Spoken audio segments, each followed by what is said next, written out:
see. Okay, tell me if it's streaming. All right. Um, okay, should have started. Okay, so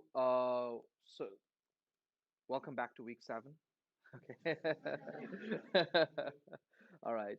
Let's take a look at the student team idea. So, team Crypto Alpha A, you had an ideation management tool idea to anonymously give feedback in brainstorming or something like this, right? A data transfer tool and it can put PDFs together, or else it can also convert formats. That's a great idea, and I imagine that's something you've faced before, right? Another thing that is very popular nowadays, and it's a premium service, is to actually allow people to sign documents online. So when you have a document and needs 5 signatures, instead of one person signing it, scanning it, sending it to the next person, 1, 2, 3, 4. By the time it gets back to you, it looks like crap because people have been scanning it and signing it. So it's often easier just to have an online tool where people can go in, they can log in, so you can verify it's the right person, and then they can sign a document. All right, so just consider that as another idea. It's a popular one, and it's very commercial. In fact, last week Dropbox opened their own digital signing tool. Not digital signing, I should call it signing tool, whereby multiple people can sign a document together. It's not free. Okay, so even though it seems like such a simple thing to be able to do, it's for whatever reason is not a free service today. So do consider that as another addition to this idea. ISS note sharing peering system. This is for wow. Can someone explain it to me quickly? Because when we are in BACS, we need to like do a peer review or when we discuss code with each other, Okay. we need to like deliver PDF to each of one, like to check each other's Oh, codes. reports. Yeah. Okay. So I want to make some system that they have several zones that you can put your PDF like screen Okay. to us. Yes. Okay. So you can compare multiple PDFs versus each other, something like this. Yeah. Okay. And this is for like when you're working together on assignments and things. Yeah. Okay. All right. That's an interesting idea. That's an intriguing idea, and certainly you want to keep it confidential, like the work you're doing. Right. Okay. This is an anonymous sexual harassment reporting tool. All right. There's a comment on here. Ismail is, by the way, a student from a previous semester. He's now back in his home country, but he's asked to follow along with the class. So you may see his comments once in a while. All right. Maybe I'll ask him to pop in one day and say a few words to us. so, so tell me how this would work. You would report it in real time, or you would like after an incident, you would go and report it and have be able to pinpoint on the map, something like this. Yeah. After the accident. After the incident, Yeah. be able to report the incident on the map, right? Okay, all right. That's an actually interesting idea. And potentially you could do it in real time too. Like if you're in a crowded situation and you don't feel safe, you can report that this is something unsafe about the situation, right? That's a really cool idea. Um, and I think he likes this project. Okay. So, Secret Diary. This is a platform where you can write your secrets, whatever you want. Wow, I'm intrigued. You'll encrypt it. Only someone who has the key can decrypt the contents. Besides, others who have the key can send you an encrypted reply, which means is this going to be like public, like you're anonymous and other people, you can talk to each other anonymously about your secrets or like with your identity? Like like you can talk with your friends and because if we want I want to talk others like uh, that I don't like Why that don't you just get online or WhatsApp and do it? because I don't want to like lose the evidence. Yeah. Ah, so after the conversation is over, you want everything to be gone. Yeah. There's no like log of what people said or anything like that, right? Yeah. Okay, all right, all right, all right. Okay. Reasonable, reasonable, interesting. Okay, cool. So it's kind of like a private discussion board with no history. Like what? Snapchat. Hey, it's called Snapchat. Thank you. So how's it different from Snapchat? Think about it. Okay. All right. Cool. Team B, is Team B here? I don't think so. Maybe they're at home. Oh, okay. That's where they should be, but they're not. Okay. Um. Oh, hello. T Crypto Gamma. Hi. All right. You're missing your teammates, right? You're really missing them now because I'm going to ask, what is this all about? So, topic one is ISS intern sharing platform. So, people, oh, this is after you've done internships. You can share your experience. Why not use Slack? You want to share privately? Maybe some also want to show their name because Oh, so again, it's going to be an anonymous sharing or not anonymous. or not anonymous, depending on how you want to do it. Okay, interesting. Interesting. Okay, all right. There seems to be demand for this nowadays. I don't know if like because of Facebook and stuff, people are more sensitive about it. Number B, split the bills, right? So you go out for dinner and you want to split the bills, so you have a tool to keep track of who owes what to who. If you're a group of friends, you can do this across months or years and keep tabs about who owes who money and how much and stuff like that, right? Okay, so it's a group accounting tool, right? That's pretty nice. All right.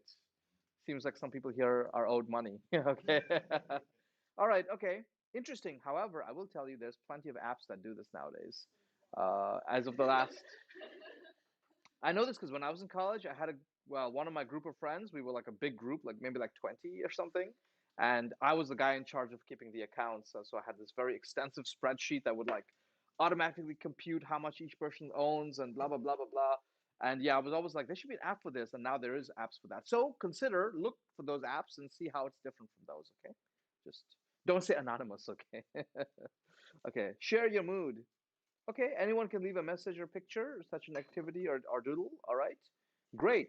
And it's anonymous or not anonymous, it doesn't matter. Just leave a note, right? So um, it's kind of like a big public whiteboard. Is that what it is? Sorry, I'm not sure. You're not sure. Okay, okay, okay. You have to ask your teammates. Private chat is private chat. Okay, but do consider why not WhatsApp or Line? You know, it's private. It's a chat. Snapchat. Maybe it's Okay, not sure. Collaborative writing. You can write notes with other people. That's really nice. Um, there is HackMD out there. Is it called HackMD? What's it called? HackMD? So how's it different? So just consider how it's different from HackMD. I like all your ideas. Some of them, there are apps to do this already, which is fine. It would just be nice if you have a special angle or a domain or something that you feel is unique about it. Okay? So, all right. Question just like because you asked how is different from from Snapchat Snapchat? for our idea Yes. because we like to do the cryptography in it like you crypt your text and someone can see I others see. activity. Snapchat is not end-to-end secure or something like this? I don't know. Okay, all right. So it'll have some like protection built in. So all right, okay. Interesting. But do consider for a lot of apps and services, there's already a lot of apps out there that do use cryptography. It's just that when you open the app, it decrypts it for you. So do consider if there's something special you want to add to that. Okay. All right.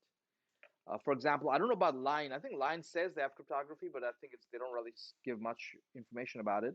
But I do believe that WhatsApp and Facebook Messenger do have end-to-end cryptography. So even technically, WhatsApp and Facebook cannot read your messages allegedly. Only the two recipients can read it. Okay, so okay. Oh, Crypto Beta walks in the room just in time. Excellent. Way to make an entrance. You have only one idea. We will talk about it later. Okay, get settled in. Crypto Delta, where are you? Hello. Okay. Application to share trips and make plans with friends. Ah, yeah, I just went to that. Okay, okay, all right, okay. So it's kind of a trip organizer for a group of Yeah, people. yeah, because I've had problems trying to arrange stuff with my friends all the time. It's Okay, really hard. okay, cool. There is an app that does this as well. It's called, I forgot, Tripster. Maybe something like this. There's an app that does group trip management, which is cool. But you can still do it if you can think of something new or slightly different. Okay. Yeah, I guess we'll look at it and see what we could change. Okay. Okay. Memories, storages. Create memories related to messages or photos from social media. Allow family friends to co-create the memories and keep memories of the people that you miss so much. Wow, that's very cool. So there's two things here. One is just memories potentially of events. Whose idea was that? All right. So one could be memories of events, which, by the way, for those of you using iOS, like Apple does it aggressively. Like after every event, Apple's like, "You just had a new memory. Do you want to make me to make an album for you?" And I'm like, "Oh, wow." So something like that. But it could be interesting if it's group related, because sometimes you went out as a group, you each took pictures, but you want to put it all together somehow. All right. So that could be an interesting way to do things. Like maybe everyone can upload all their photos and maybe your tool can, I don't know what, something, right? Okay, good. um and also there's this thing about keep memories of people you miss. Are they alive or you just they're far away? Far away. Okay, all right. Okay, cool. I think there's something here, I like that. You have a question? I think maybe Heroku doesn't have enough memories for Heroku may not, but there's other places with storage space. Maybe S3, right? It's you got a fairly generous storage capabilities. To-do list, so you can cross off something, everyone sees it, so it can be in real time. It's called Trello. Whose idea is this? I'm joking. Okay, great. I think tools like Trello and others do something very similar. They have this kind of option, so just do consider. Okay. Um, all right. Restaurant collection. Keep and share menus of your favorite restaurants. I need this app. Whose idea is this? All right. um, Particularly for a foreigner living in Taiwan, and yeah. you're like, like I like to eat at this place, but I need the menu for it every single time. Maybe you can annotate it and put it in English or something, right? Um, oh, I have an idea for this one. Maybe you can take photos of menus from restaurants and you can make like an English version of it and then just tell the restaurant, I have an English version online. You can print it out and distribute it. Okay. So it could help like local small businesses because small businesses in Taiwan are very shy whenever you say, do you have an English menu? And they're like, oh, I'm so sorry. And it'd be nice if people could crowdsource and just make it for them, you know? So crowdsource menu translation. That's one idea. Budgeting application, group budgeting, I take it. Yeah, I don't know,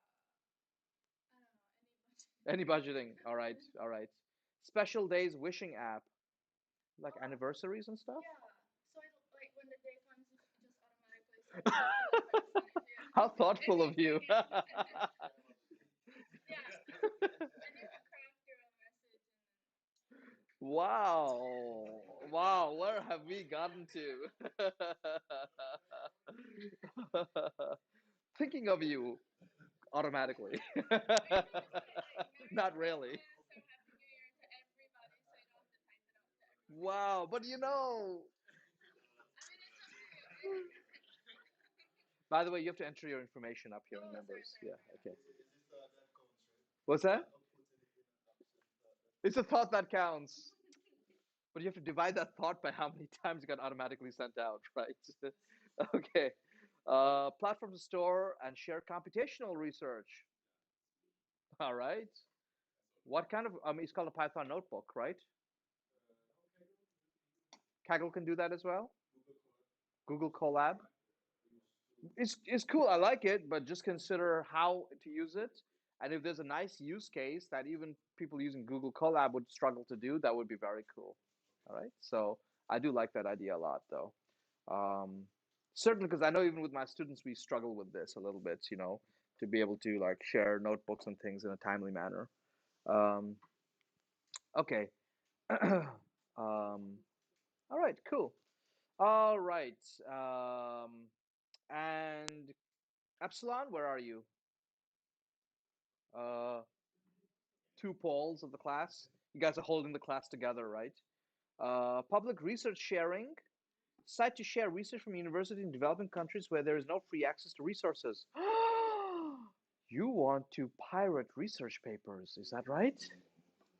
Why not? You want to share? You don't want to pirate, you want to share it, right? Okay. It's called, what's that? Sci-Hub. It's called Sci-Hub. It exists already. But it's not the idea, right? You want to do like a authorized sharing.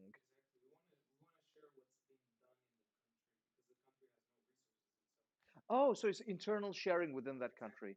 But since you're at it, you could do something potentially like what ResearchGate does, which is you could potentially allow people like to no wait, authors could share their own papers on it, right? Kind of like what ResearchGate does.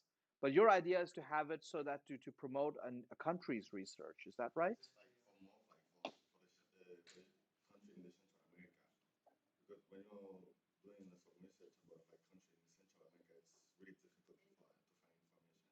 Oh, because they're not on general Google Scholar? Why not? Oh, just to get it all together. Okay. Okay. You cannot find research papers from Honduras or research papers about Honduras? Both. Okay. Okay. Why are you looking for those?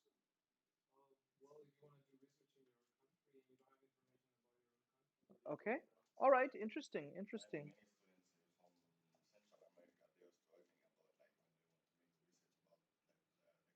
Oh, I see. They want to do research about their own country and they cannot find their own. Okay. Interesting. Okay. Oh, I like this. You guys have to make this.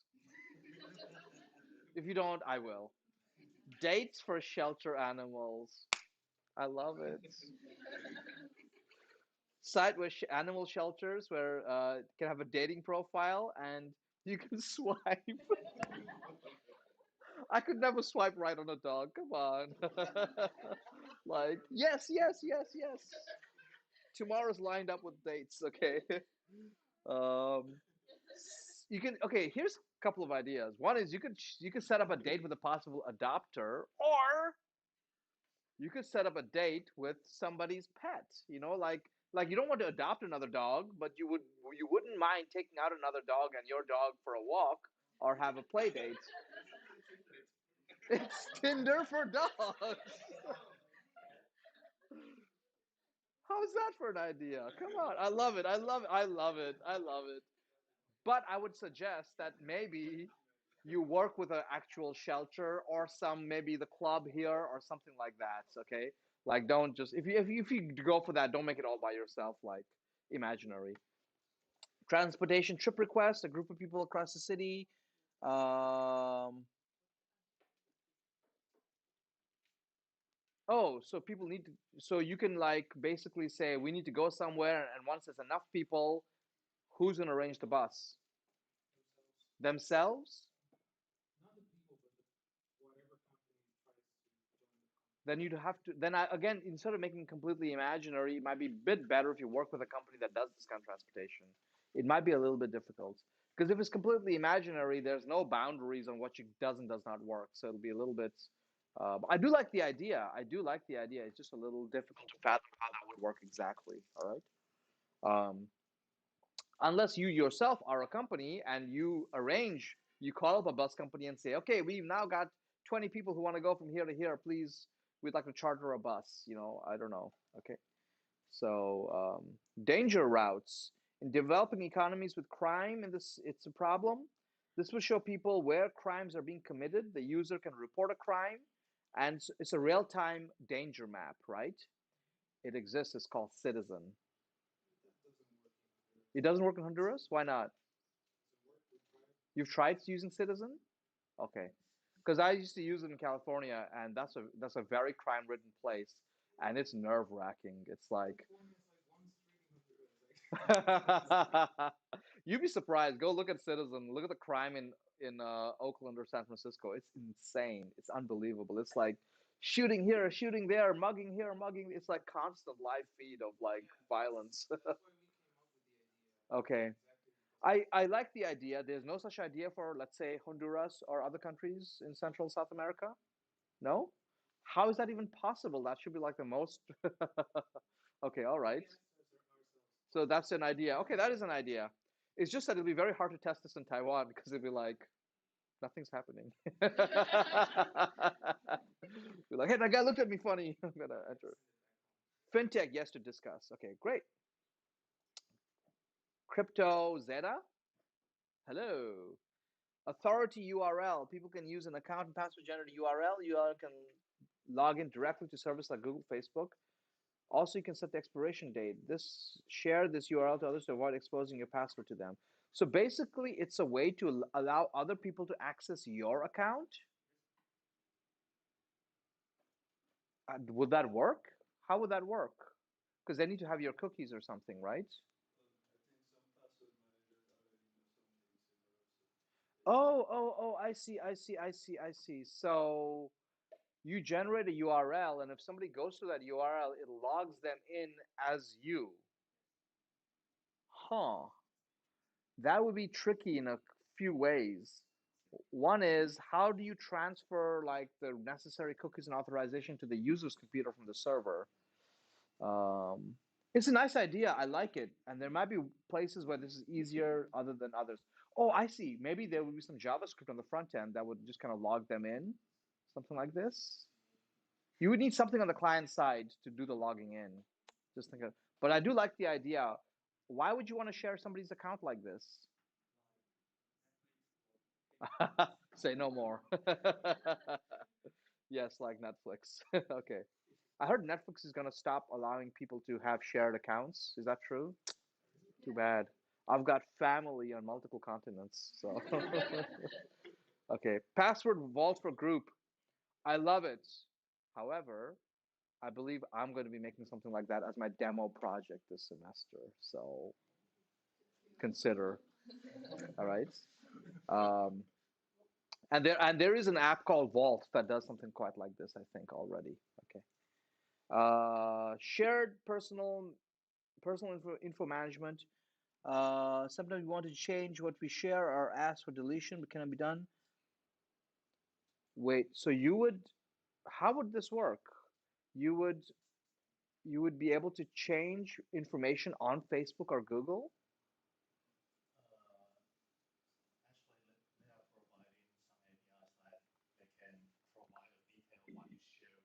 Oh, does the API also allow you to delete information?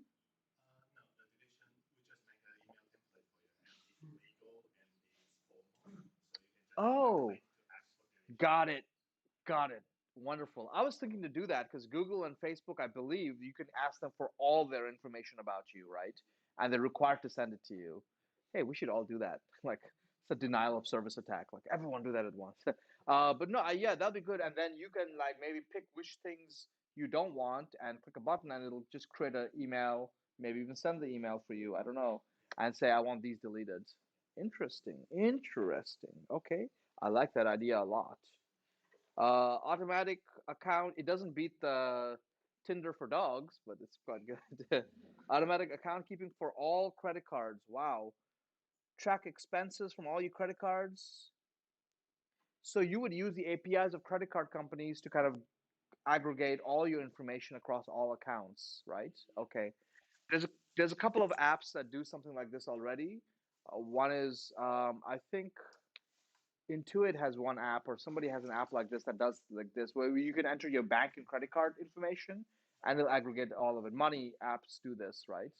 So okay, calendar coordinator, um, compare time and schedule. Yeah, that's another popular. I think we've seen that before in this class, but I like that. It's a good idea. All right. Okay. Cool. So we have one more student who, let's see if Ishmael has an idea. He has not posted an idea, but a previous student from this class did ask if he could also join virtually this class, so I said, sure, why not? Okay. All right. Okay. Great ideas. We'll keep discussing it. I'll start talking to your teams individually a little bit more to refine it, etc. Okay. All right. Cool. Great. Glad to see you've all made an effort to. Oh, crypto beta. Another one showed up. If I give them another 15 minutes, I think, No, no, no. I know these two ideas because they've mentioned at least one to me. One is broadcast ads by SMS through subscriptions. So people can subscribe for advertisements over SMS. Cool. Why would I want to subscribe for advertisements? Ah, good. This is much better than like going around the web and people are like, we're tracking you and giving you advertisements you want. I don't want them. So you could actually here opt in for advertisements and say, I do want some advertisements. You don't track them and do all that dirty stuff. Okay, just through your phone number, just SMS them to you. Okay. Interesting idea. Interesting idea. All right, cool. It would be interesting if within this, if you do this idea, if within the semester you could find an automated way so that you don't have to get the authorization of ad makers. So for example, if there was a place where advertisements are already publicly visible, you could say, I would like to subscribe to ads on this page, something like that. It would be something like an RSS feed for ads basically, right? And this may sound crazy, but yeah, I am interested in stuff like this sometimes. That there are some companies, and if they have a sale, I would really want to know of that sale right away. Um,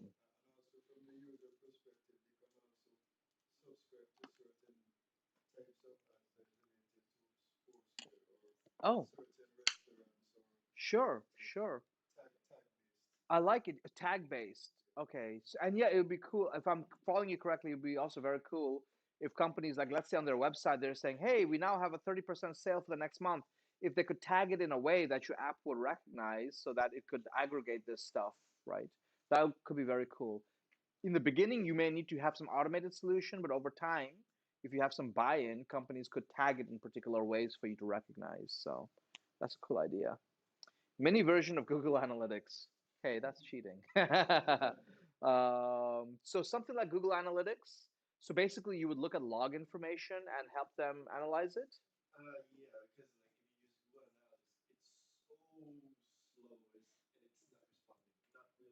Okay, okay. I do agree that Google Analytics is a little painful.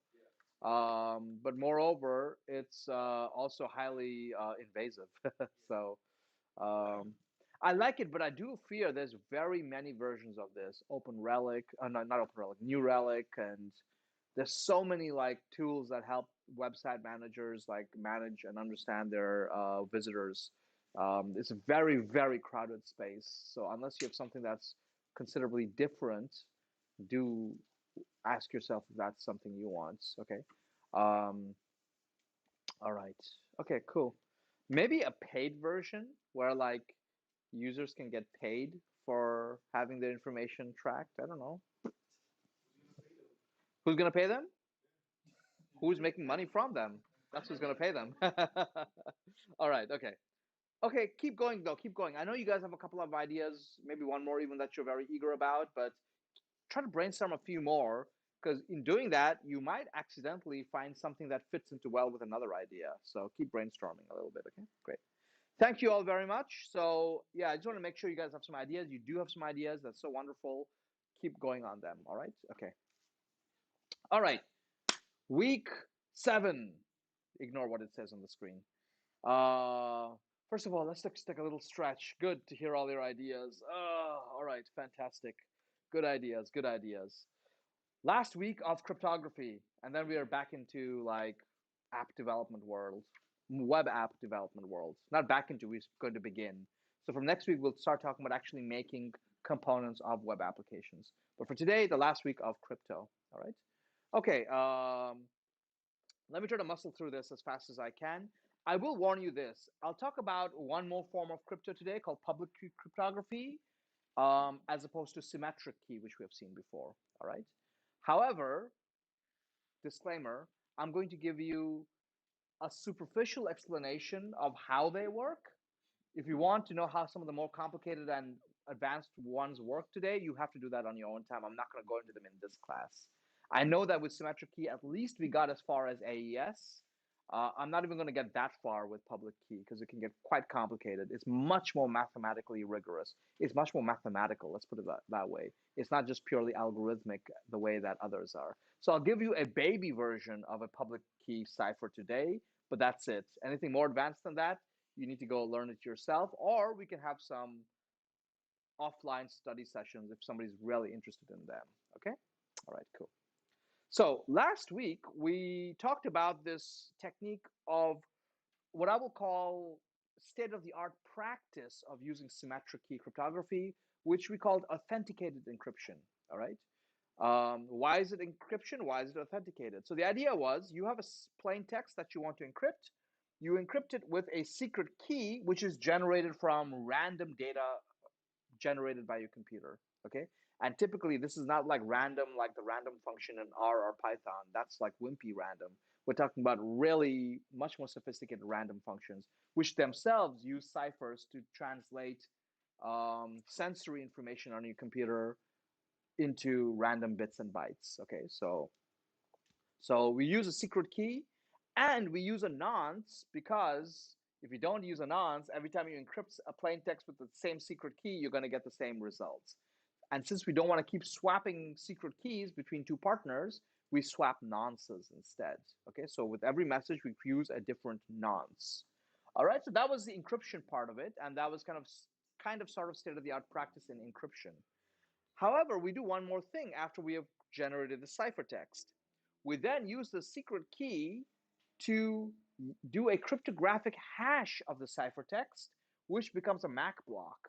So if you remember, one example was using a block cipher, which creates multiple blocks. We smear the blocks left to right, so the last block has information about all the encrypted text. Okay, and so that's an example of how to create like a hash digest of this ciphertext, so that people, before anyone decrypts this, they can check if it's been manipulated or not. Okay. The interesting, and the nonce, of course, goes into the message as well. Interesting thing here is that we use the same secret key to generate this MAC block, this message authentication code. Why? On the other side, the person, Bob, so Alice sends it, Bob receiving it.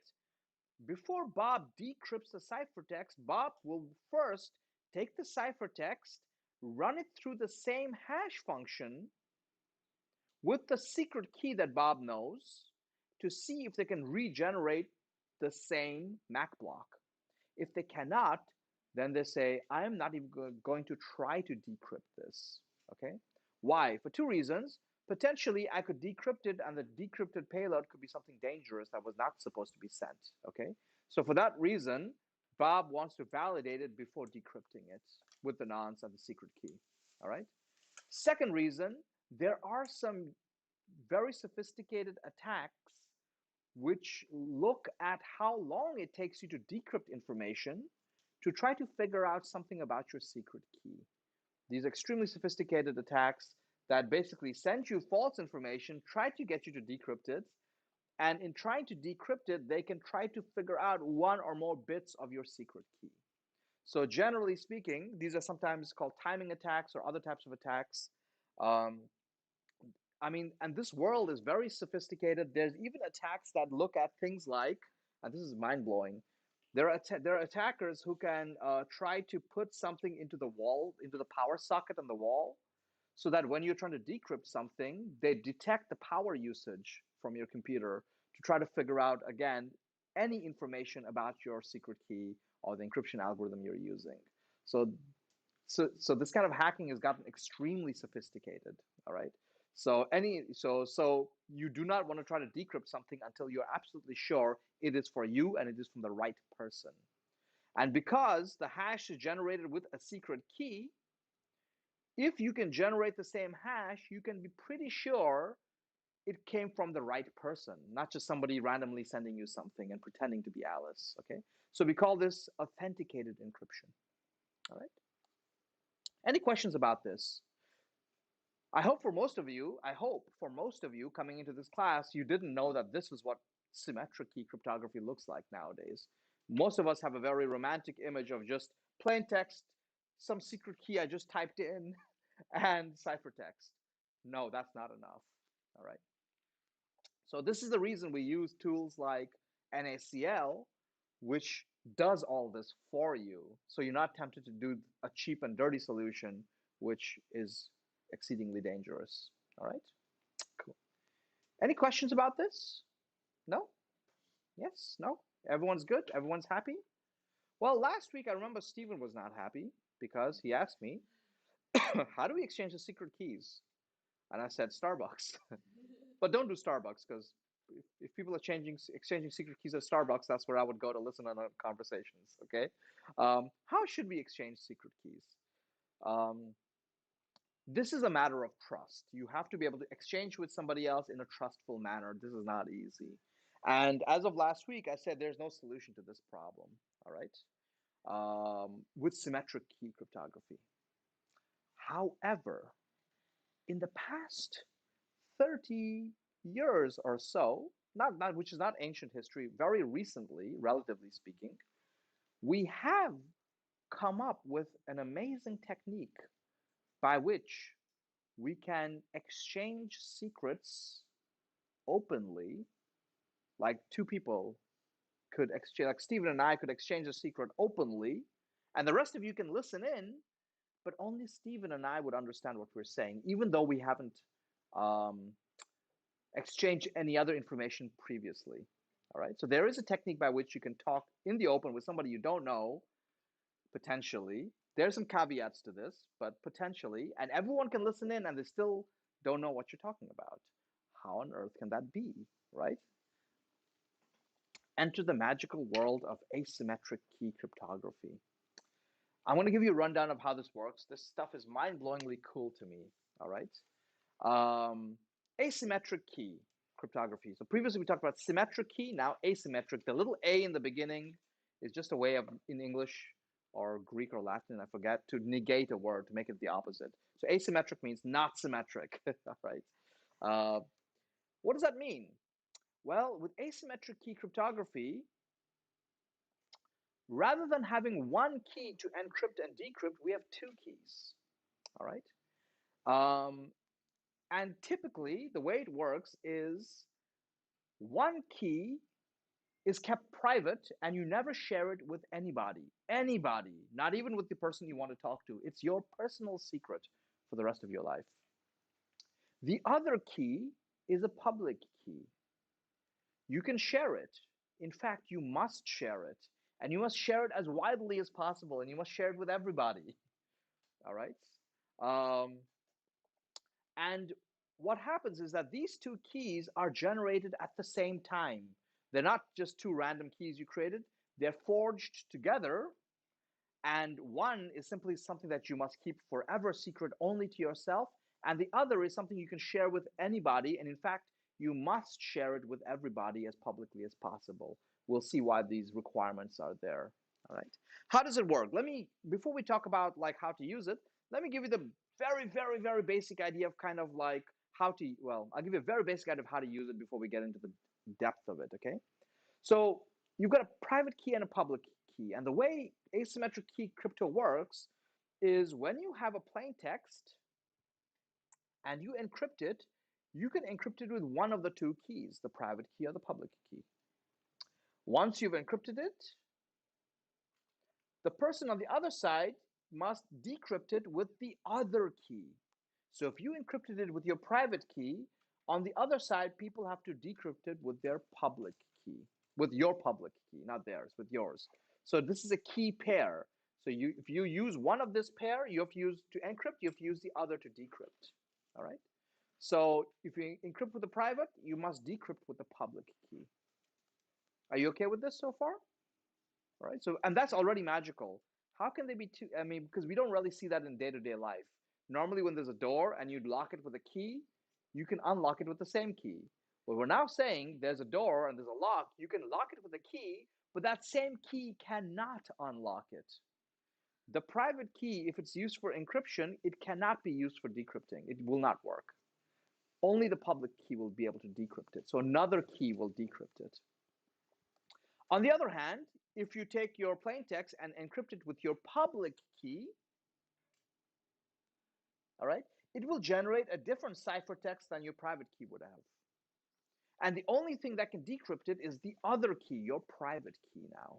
All right. So essentially now keys come in pairs and they're born together. We'll talk about the math behind how they're born together later, but they're born together, they're forged together.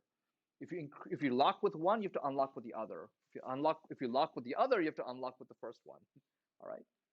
Kind of crazy. All right? How does this work? How does this even help? Any suggestions how to use these? Like, why would you use these for, like, what benefit does this have over symmetric key crypto? Anybody? A scenario where you could use this for something that any managing a man in the middle attack. Can you give me a scenario where you would actually use this though, and like how you would benefit from using this rather than using symmetric key? Sharing government secrets. Let's be a little bit more specific here. I have a secret and I want to share it with Brandon. Okay, how do I use this? And you're all listening in. I cannot have a private conversation with him in this room. All right, like Riley is literally Eve, like woman in the middle. Okay, and she's listening. Actually, you're all listening to everything. How could I use this technique? What I take your public key. Oh, okay, I take your public key. Great. So you give me your public key. Rally also has your public key. Everyone has your public key now because you gave it publicly, right? So like I can't have a secret with you right now. How do I use your public key now? Oh, so I encrypt something. So you're looking at the second scenario. I encrypt it with your public key. Sweet. And now I send it back to you, but everyone can read it and see it, but they can't do anything about it because the only way to decrypt it is with your private key. And since you kept it secret the whole time, you didn't share it, not even with me, you can now decrypt it. Cool. Magic if it works, right? Anything else we can use this for? So that's how we can do encryption, right? Anything else we can use this for? Let's take a look. Two scenarios. The first is exactly what Brandon described. Alice wants to talk with Bob wants to talk with Alice. So Bob uses Alice's public key to encrypt it. And actually, not just Bob, anyone could send a message to Alice, right? Like I could send a message, or anyone can send a message to Brandon. Like I could send it, Riley could send it, Stephen can send it, anyone can send it. And only Brandon can decrypt it. That's fantastic. But it comes with a slight problem. One nice thing about symmetric key crypto was I know who's sending it to me. Why? Because if I can decrypt it, then I know that you know the secret key. And if I only give the secret key to one other person, then I can trust that it's that person who's sending me the message. That was one of the beautiful things about symmetric key crypto. It wasn't just, I mean, it was inconvenient, but it was nice because if I do get an encrypted message and I can unlock it with my key, it means only somebody who has my key could have sent it to me. And if I only give that key to one other person, I know it's that person. But now we have a problem. Everyone can send messages and to Brandon or to Alice. And yes, Brandon can decrypt them, but he doesn't can't be sure who sent it. Like I could write a message on the board and say, for Brandon's eyes only from Somia. Psh, okay? And Brandon can decrypt it, but Brandon cannot know it came from me because anybody could have written that. All right. Aha. What if we use them the other way around? Here, Alice wants to send a message, but imagine for a moment that she doesn't care who gets it. It's for everyone, it's for the whole world, in fact. Okay? She just wants to send a message saying, I'm alive and I'm fine. Okay? She can sign it with her private key, which nobody else can do because it's private to her. And who can decrypt it? Anybody. Anybody who has a public key. And the public key is not a secret, so literally anybody could decrypt it. So she could encrypt something and anybody could decrypt it. How is that even useful? It's useful because it's an interesting way to sign information. All right, this is how we can digitally sign information. If you get information and if you can decrypt it with Alice's public key, then you can be sure that only one person in the world could have written this message, Alice, because only she has the private key. All right. So asymmetric key cryptography is really interesting because it can do two things. You can secure information by encrypting it with the recipient's public key, or you can sign information by encrypting it with your own private key. And anybody in the world who has your public key can decrypt it and say, yeah, I'm sure Somya sent that, because only Somya has the private key that could have encrypted this, because I can decrypt it with his public key. All right, interesting. So this is asymmetric key crypto, and it's super powerful because you can do securing and signing by just flipping the keys around. All right. Okay, but it doesn't solve the problem that I positioned earlier, which is I need to send a message to Brandon. He needs to make sure it's from me and only he can read it, right? I mean, securing won't help it because then he won't know it's from only me.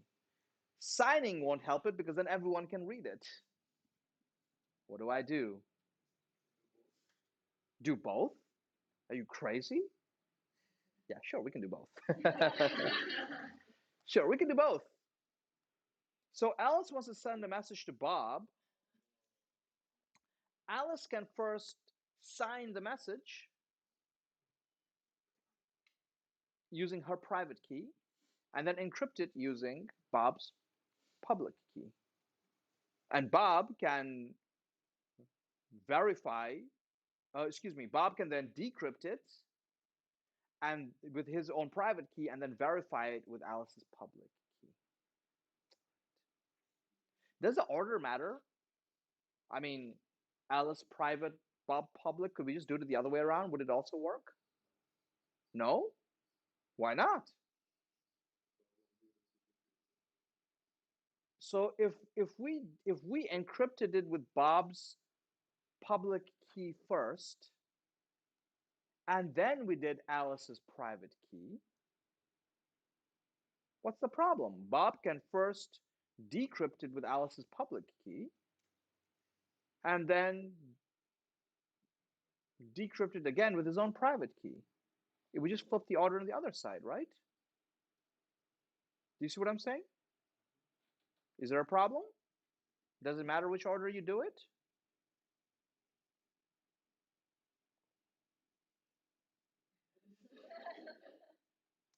There's risks involved. If it is first encrypted and then signed, the one issue among potentially others is that somebody else, Eve, Riley, so let's do it on the board for a second. So Alice will this time first encrypt it with Bob's public. Is that right? Public. And then sign it with her private key, right? If somebody else, Eve, and Bob's over here, I'm losing them. I'm losing them. Can you make sure that never comes back to this classroom? Never want to see it again. Okay? Or just take. What did you do? It's a magic act. So, what can Eve do here? What Eve could potentially do is Eve could. Well, what can she do? Well, Eve can actually remove the signing. Do you see that? Eve could potentially remove the signing because all she needs is Alice's public key. And Alice's public key is public domain knowledge, along with Bob's public key. Everyone knows it, right? So Alice could then strip the signing, take the encrypted information, and what she could do, I mean, it has limited benefits, is she could send a message to Bob that is encrypted with Bob's private key, but signed by Eve. So even though she cannot decrypt the message, she can re-sign the message. She can remove the signature and sign it herself. And now Bob thinks the message comes from Eve. All right. If the message says send me $10,000, then Eve can be like, here it is, right? So that's why you don't want to. That's why the order matters. You want to sign it and then encrypt it. Okay, so that the signature cannot be undone. All right, digital signing. All right, all right. So this is asymmetric key cryptography. Awesome, right? You can do signing and securing and signing, and if you do them together, you get confidentiality with something we call non-repudiation. Non-repudiation was one of those dimensions of security we talked about way in the first week of security, right? Confidentiality means to keep things secret. Non-repudiation means not allowing the other side to deny they have done something. Like if you go to a shop and say, "Hey, I have a receipt and I want my money back," if they say, "Oh, that's not our receipt," can you prove it's their receipt? It's a little difficult because they could say anybody could have produced that receipt, right? I mean, anyone can go home and print that receipt out. How do you know it's my receipt? I think you faked it. Well, with this, you can actually um, show that only that they could have produced it. Why? Because once you've signed information, anyone with the public key can verify that you actually produced this information. All right. So signing it is not only to let other people know that you did it, it's also to prevent yourself from being able to deny that you did it later. All right. So this is digital signing. Any questions on this? Asymmetric key crypto? Yes. I have a question about the change in the order. So what if the mean that when if decrypt the Alice public Alice private key, so she can put his her own key down to She sign can it. sign it herself. Why doesn't Bob know that it's Alice? So what Alice would do, let me use a different color here. Okay.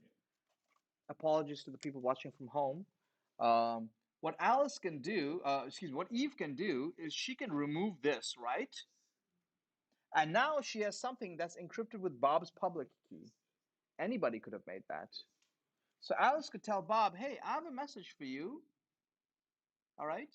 It's encrypted with your public key. She cannot decrypt it, but she can re sign it with Eve's private key. And now Bob, and basically Eve can get Bob to do things that Alice was saying and claim that it's her. All right. So the danger here is not that Eve can read the message, is that Eve can replay the message and convince Bob that it's originally her message. All right. Again, it doesn't seem that useful at first because Eve doesn't know what the message is. But if Bob does some behavior after reading the message, then Eve can figure out what that message was, maybe, you know. So So the public key for Eve and Alice are the same. no, they're different. Eve has her own set of private and public keys. Eve's public key is, of course, is public. So Bob would use Eve's public key to remove the signature. All right. So just to be clear here, I'm not saying that if you do it the other way around, people can decrypt this. No, but you can remove a digital signature if you wish. You could even add your own. All right. So to prevent that, better to encrypt it last and sign it first. All right. Are you okay on this? Question? I still not very clear about why Bob can know Alice's message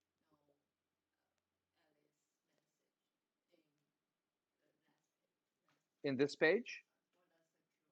for the secure part. For the secure parts. Okay, so no. Sorry.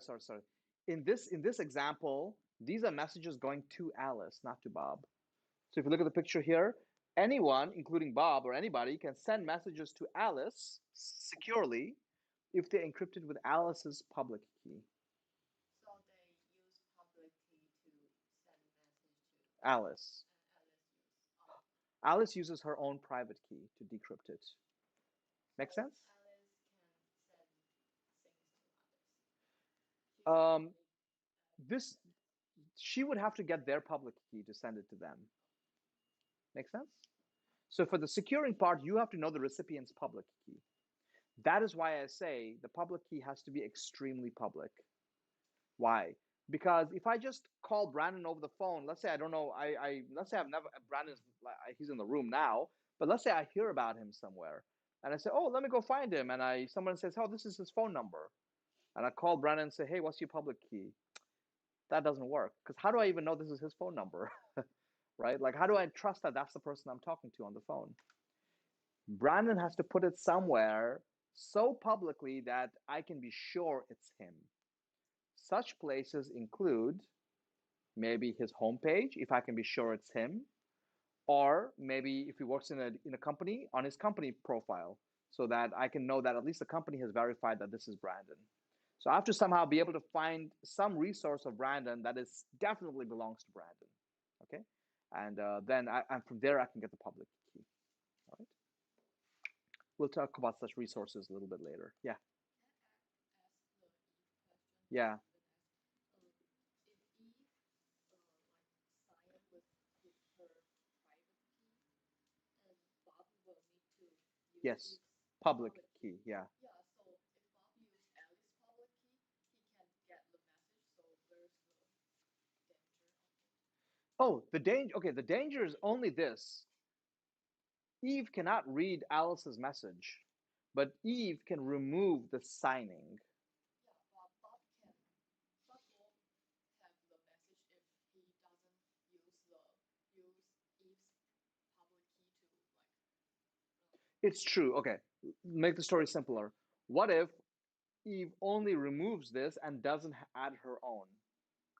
Now Bob cannot trust where this message came from because it's not signed. I'm just adding one more layer of complexity to say Eve could even sign it herself if she wanted to. All right? Yeah, good questions. So that's a quick rundown of how we use asymmetric key crypto and why it's so useful. It's useful for securing and signing, and you can put them together to get secure signed messages. Got it? So whenever you hear like digital signature, they're talking about this. This is part of what we now call digital signatures. There's a little bit more involved to create a digital certificate, but this is part of it, actually. All right. But this is the underlying technology behind digital certificates and digital signing. All right. Cool. Any questions about any of this? No? You're okay? All right, cool. Um, it's 10:12 now. Let's play a little game before we take a break. Okay? Game time. All right. Now I have to ask you one big favor. Everyone, big favor. Go to this next slide called the ice cream van problem, but do not go further than this. Do not look at the page after that. Billy? Ed?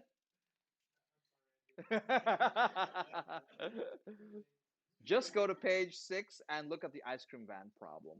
Okay? Do not go one page further. All right. Here's the ice cream van problem. Why are we playing this game? It's a silly little game, but let's just play it for a moment. Okay? The ice cream van problem is this following game. We have a city or a neighborhood that looks like this. Okay, it's a neighborhood. The lines are roads. The circles are intersections where the roads meet. Okay. We have some ice cream trucks, and we need to service and serve all ice cream to all the people in this neighborhood. Okay. However, we don't have an infinite number of ice cream trucks. We have a limited supply of ice cream trucks, and we need to use the smallest number of ice cream trucks to serve everybody. Now, because of some zoning rules, some city ordinance rules, we cannot put the ice cream trucks wherever we want. We can only put them at an intersection. Okay, we cannot put the ice cream truck in the middle of a road. It has to be at an intersection. Now, good news. The ice cream truck can serve not only the intersection you put it on. So, for example, this ice cream truck can not only serve this intersection, it can also serve one intersection away from where it is currently located. We believe people are willing to walk 1 block to get the ice cream, but not more than that. All right. So this ice cream truck can serve this node, this node, this node, and this node. All right. How many ice cream trucks do I need? Minimum. I mean, what's the smallest number of ice cream trucks I can use, and where should I put them? I'll give you a minute. You have a pen. You have a paper. You can. Hold the answer to yourself for a second. Don't leak it. But you also must tell me where you will put them. Don't worry. I'm worried. Whenever I hear "don't worry," I'm like, "Oh crap." It's like if you tell an angry person to relax, it doesn't really work. Of course, you gotta cover everything. I don't want somebody saying, "Hey, there was no ice cream truck near my house." Gonna sue us, you know? These are angry little children we're talking about. Just play it in your head. Play it in your head, or on paper, or on your screen, but don't scroll to the next page. Don't you dare. Brandon, do you wish you had a handout today? You don't? Man is a wall. It's a stoic wall. It's like you have this. You could literally come and draw on the screen if you wanted to, right? If it came down to it. Okay, you got 30 seconds more. Come on, it's a children's game. How much time do you want me to give you?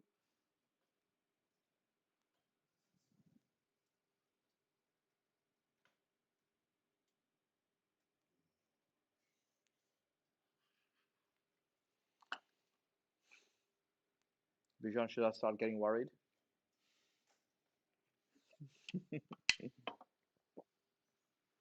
Anxiety increasing. 10 more seconds.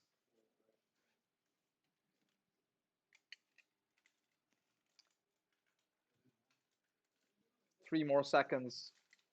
2 more seconds. 1 more second. And we're done. Please stop the game. Anybody have a number for me, first of all? How many ice cream trucks do you need? Yes. That's a good way to cheat. Give me one more minute. What? I just give you a minute. Okay, fine. Next person. While we're waiting for anybody, anyone want to just tell me a number? You don't even have to tell me the solution yet. How many? How many first?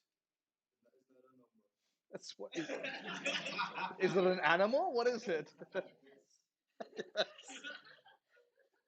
How hungry are they? Oh, come on. Six? Anybody have a different number? If you can beat the number, I'll take your bid.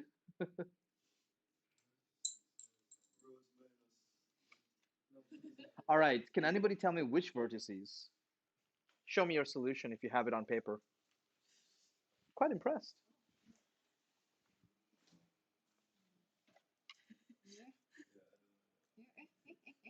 Seven? Six. Let me look at your solution. Okay, where will you put the ice cream truck? You have to draw. You have to draw the ice cream truck. Put a check mark. Put a check mark because you've got too many circles everywhere.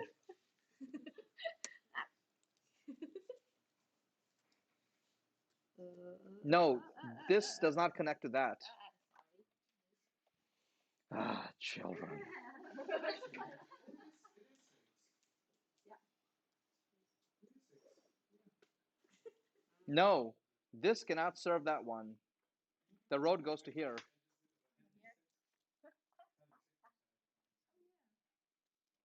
Hmm, that might work. That might work. That might work. That might work. That might. But here will. No, this doesn't work. This cannot serve that. Oh, sorry. Ah, But yeah, but fine at 6, but where? five and stuff here. All right, I'm gonna. Anybody else want me to look at their solution? This is the last time I'm looking at your solution. This is like,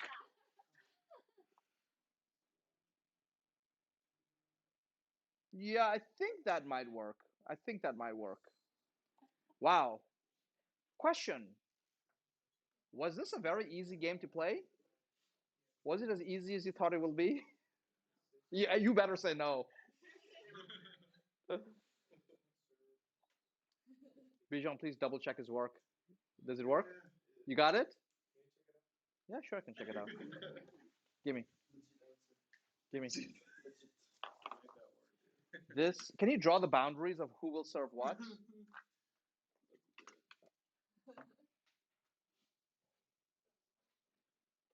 it okay if I stand up?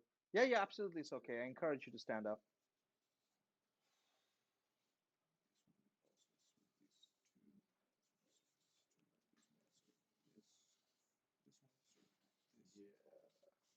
So you have overlapping circles, right? Is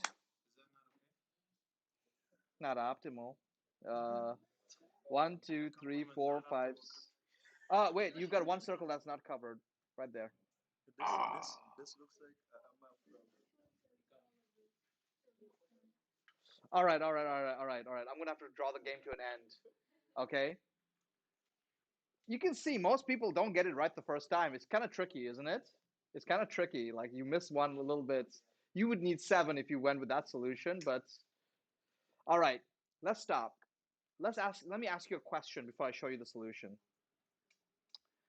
Was this problem easy or a little bit hard? A little bit hard, right? It wasn't super easy for sure, right? And by the way, this was just with how many intersections are there? About 27 or something like that. All right, I think about 20 something. Imagine there was 1,000 intersections. This game would be a little bit crazy, a little bit beyond what you might want to sit down and do in one afternoon. All right. So I would not call this an easy game. It was a little bit hard to solve. Are we okay with that? Okay. Here's the thing though. Every time one of you showed me a solution, how quickly was I able to tell you if it's right or wrong? Like that. Isn't that kind of crazy? It's incredibly hard to solve, but it's incredibly easy to check. I can check the answer really quickly. It's just hard to solve it, right? So the answer should not overlap with other. It can overlap, but you will not find if it's overlapping, you're not going to find an optimal solution. That's all, you know. All right, let's look at the solution. I think one of you got it after 3 attempts. The solution was this. Well, this is one solution, but I think it's the best solution. I'll tell you why I think it's the best solution in a moment. Okay. And I did this myself. And by the way, it took me like 10 seconds. You guys are a little, you know. I'll show you the 10-second solution. I'll show you the 10-second solution. Do you want to see it? You won't kill me when you see the solution? How to find the solution in 10 seconds? Okay. First, you have to be the professor. Why? Because I first started by drawing the map like this. And then I just connected the then I just connected it. So I started with the solution actually. Like when you look at this from the like where do you start? Do you start in the middle or do you start from the edges? Now, my friend, you're asking an excellent question. I don't know where to start, okay? And in fact, I wouldn't want to solve this kind of a problem, and I'll tell you why in a second. In fact, right here. This is not an easy. Okay, there was 24 intersections. There happened to be six optimal nodes, and but even with six optimal nodes, even if I told you in the beginning there's six optimal nodes, there is, believe it or not, almost 800,000 possible solutions with just six nodes out of it's 24 choose six. All right, and if you try more and more nodes, the problem gets bigger. If it's more than 24, this problem is going to soon turn into the millions and the billions and the trillions very, very quickly with just small increments of this problem space. Okay. Brute forcing this is extremely difficult. So Bijan is asking me, where would I start? I don't know where, I honestly don't know where to start because this is actually a hard, relatively hard problem. Okay. I don't know where to start. In fact, I've never solved this kind of problem by myself. I only make the problems, I don't solve them. Okay. It's bizarrely easy to check. It's like big O N. Like if you tell me there's six, I just have to check six nodes and just, it's really quick. I can check it really quickly. So, it's really hard to solve it. It's really easy to check it. Does it sound like anything else in life?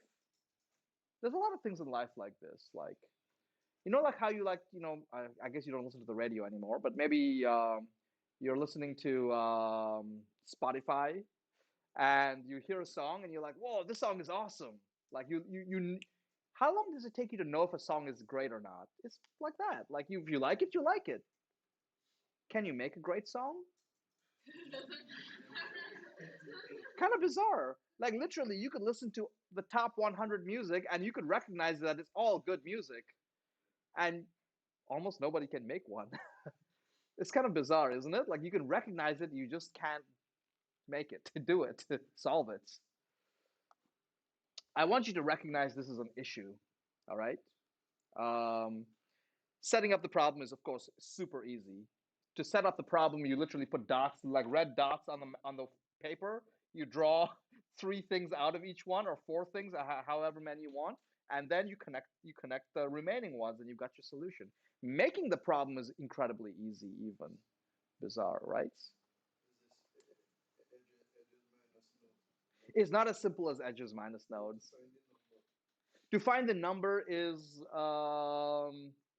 not necessarily at all that simple because I could easily, when I made this problem, I could have easily added like six things coming out of each node. That's no problem, right? The solution would still be the same, kind of like a tree. No, it's not a tree. It's a graph. It's purely a graph.